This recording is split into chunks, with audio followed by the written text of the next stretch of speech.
হে WhatsApp guys, আশা করি সবাই অনেক ভালো আছেন। আমি ওমর ফারুক আর আমি আজকে আপনাদের সিএসএস এর ক্লাস নিতে চলেছি, যেখানে আমি সিএসএস এর বেসিক সিলেক্টর নিয়ে কথা বলবো। অ্যান্ড ভিডিও শেষে অবশ্যই আপনাদের জন্য একটা কোশ্চেন রয়েছে, তো চলুন শুরু করা যাক।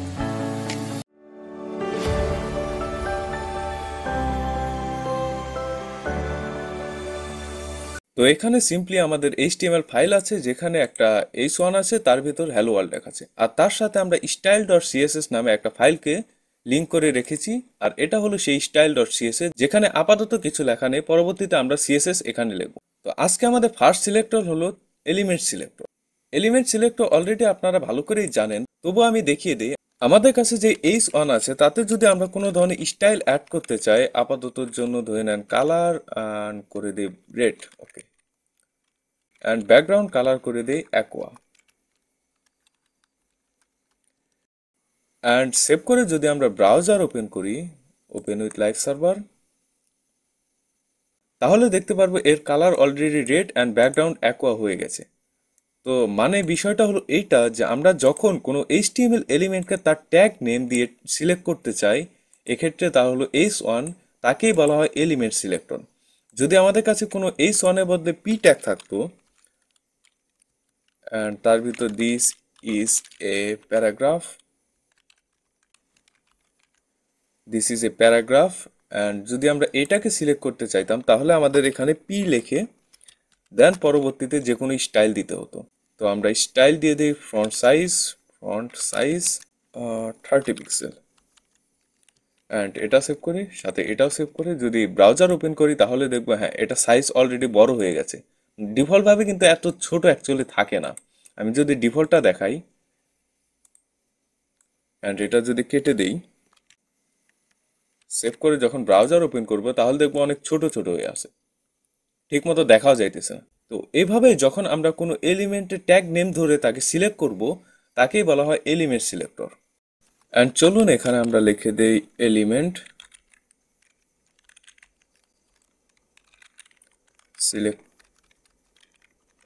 সিলেক্টর, অ্যান্ড লাইনটা কমেন্ট আউট করে দিই, সাথে এটা ক্লোন করে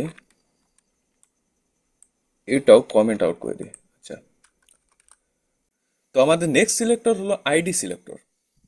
তো আইডি সিলেক্টর অ্যাকচুয়ালি তখন প্রয়োজন হয় যখন আমরা একটা স্পেসিফিক এলিমেন্টকে সিলেক্ট করতে চাই।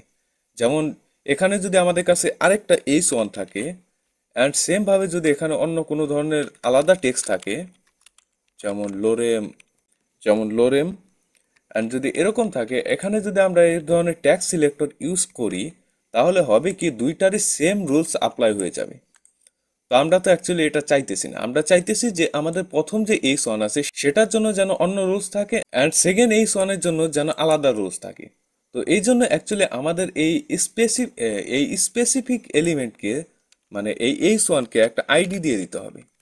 তো এটা হলো আইডি হেডিং 1, অ্যান্ড দেন যদি আমরা সেটাকে সিলেক্ট করতে চাই, তো এখানে সিলেক্ট করার নিয়ম হলো আমাদের আগে হ্যাশ দিতে হবে, দেন আইডির নাম দিতে হবে, মানে হেডিং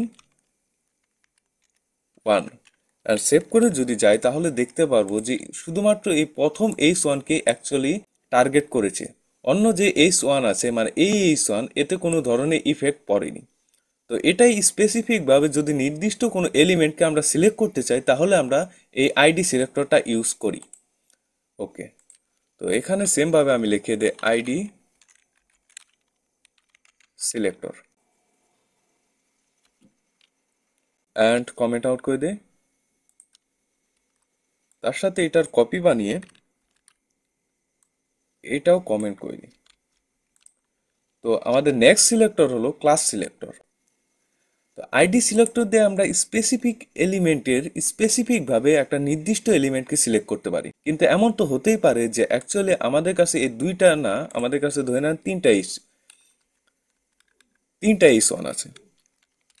তো আমি চাইতেছি যেন প্রথমটা অ্যান্ড লাস্টেরটা যেন সেম ধরনের স্টাইল অ্যাপ্লাই হয়, মাঝখানেরটা যেন অন্য ধরনের স্টাইল অ্যাপ্লাই হয়। তো এই জন্য অ্যাকচুয়ালি আইডি সিলেক্টর আমরা ইউজ করব না, কারণ আমরা জানি একটা নির্দিষ্ট এলিমেন্টের জন্য একটা নির্দিষ্ট আইডি থাকে।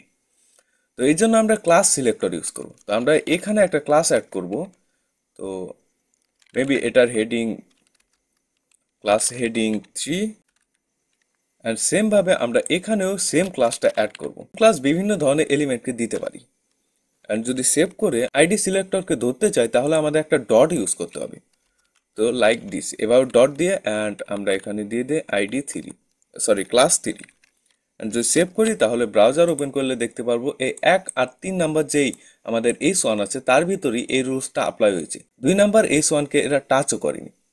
আচ্ছা, তো এখানে আমরা একটা কমেন্ট আউট করে দিই class selector, class selector,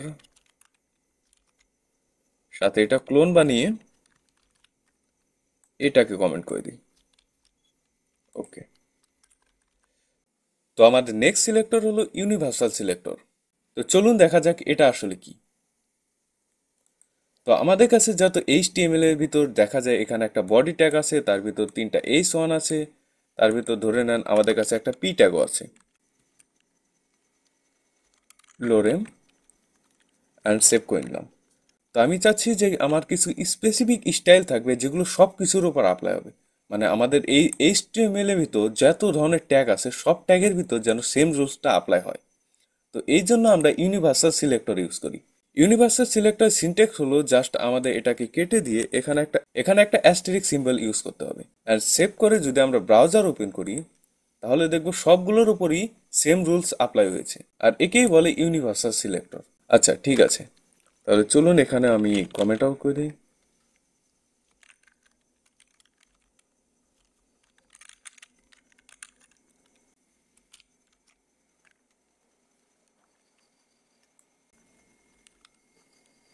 and এটাকে কমেন্ট করে দিই। ঠিক আছে, তো আমাদের নেক্সট সিলেক্টর হলো চাইল্ড সিলেক্টর। তো চাইল্ড সিলেক্টর বোঝার আগে চলুন আমি আসলে এখানে কিছু জিনিস চেঞ্জ করি। তো সবার আগে এই সকল ট্যাগগুলোকে কেটে দিই অ্যান্ড এখানে একটা ডিভ নিয়ে নেই যার ভিতরে একটা পি ট্যাগ রাখি। দিস ইজ প্যারা ইন ডিভ। অ্যান্ড সেম ভাবে আমরা আরেকটা পি ট্যাগ রাখি যার ভিতর লিখি দিস ইজ প্যারা out of the Depp, and save করে নিই। ওকে, তো আমি চাচ্ছি যেন আমাদের এই ডিভটা আছে, ডিভের মধ্যে যে প্যারাগ্রাফ ট্যাগটা আছে সেটা যেন শুধুমাত্র সিলেক্ট হয়। ডিভের বাইরে কোনো ধরনের যদি প্যারাগ্রাফ থাকে সেটা যেন সিলেক্ট না হয়। তো এরকম পরিস্থিতির জন্য আমাদের নর্মালি চাইল্ড সিলেক্টরকে ইউজ করতে হয়। তো চাইল্ড সিলেক্টর সিনট্যাক্স হচ্ছে জাস্ট সিম্পলি আমাদেরকে প্যারেন্টের নাম লিখতে হবে। তো এই ক্ষেত্রে প্যারেন্টটা হচ্ছে ডিভ অ্যান্ড দেন আমাদের এই সিম্বলটার শেষে চাইল্ডের নাম দিতে হবে। তো চাইল্ড হলো পি। অ্যান্ড যদি সেভ করি, ব্রাউজার ওপেন করি, তাহলে দেখব নিচের ডিভটার উপর জাস্ট এই রুলসটা অ্যাপ্লাই হয়েছে, উপরটায় কোনো ধরনের রুলসই অ্যাপ্লাই হয়নি। তো এটাই অ্যাকচুয়ালি চাইল্ড সিলেক্টরের কাজ। তো চলুন সেম ভাবে এখানেও একটা কমেন্ট করে দিই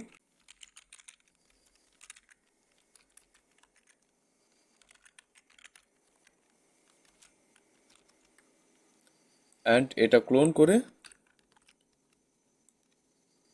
উপরে একটা কমেন্ট করে দিই। তো আমাদের নেক্সট সিলেক্টর হলো ডিসেন্ডেন্ট সিলেক্টর। চাইল্ড সিলেক্টর আর ডিসেন্ডেন্ট সিলেক্টর প্রায় সেমই, জাস্ট এখানে সামান্য একটু ডিফারেন্সই আছে। তো ধরে নেন যে আমাদের এই পি ট্যাগের ভিতর আরেকটা স্প্যান ট্যাগ আছে, স্প্যান, অ্যান্ড তার ভিতর লেখা আছে this is a span, and save করে নেই। অ্যান্ড সেম ভাবে এখানে আরেকটা স্প্যান ট্যাগ আছে,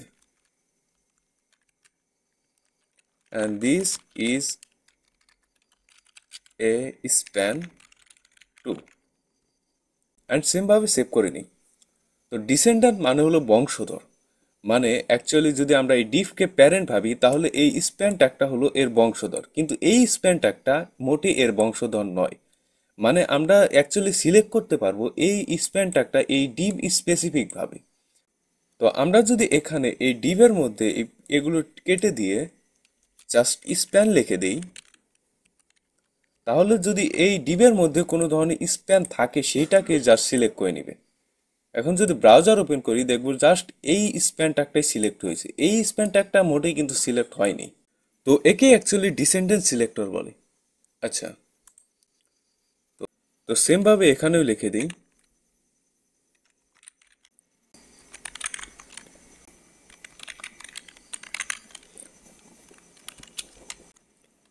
অ্যান্ড এটা ক্লোন করে কমেন্ট করে দিই।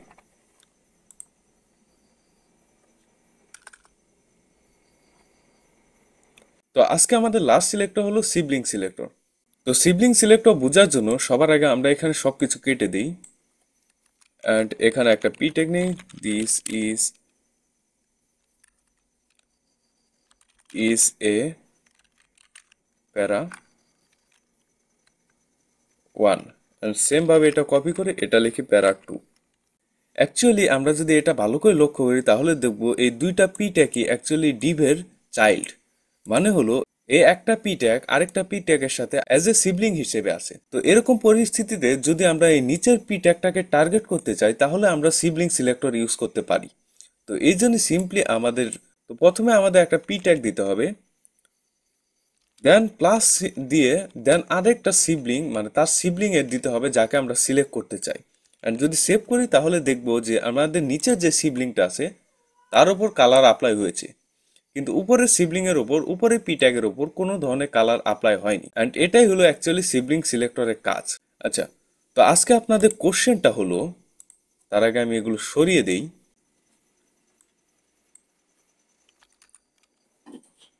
অ্যান্ড একটা এইচ1 নিয়ে নিই, হ্যালো ওয়ার্ল্ড, অ্যান্ড এর ভিতরে একটা আমরা ক্লাস অ্যাড করি,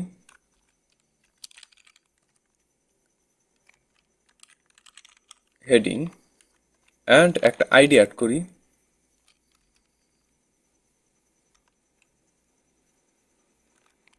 হ্যালো, অ্যান্ড সেভ করি।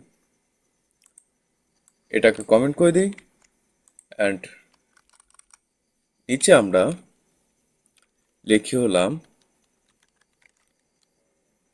Hash hello colour red and dot heading colour blue.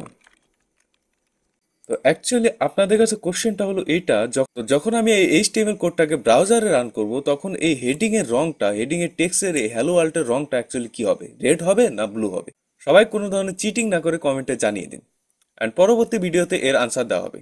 তো নেক্সট ভিডিও আসা পর্যন্ত আপনারা সবাই ভালো থাকবেন।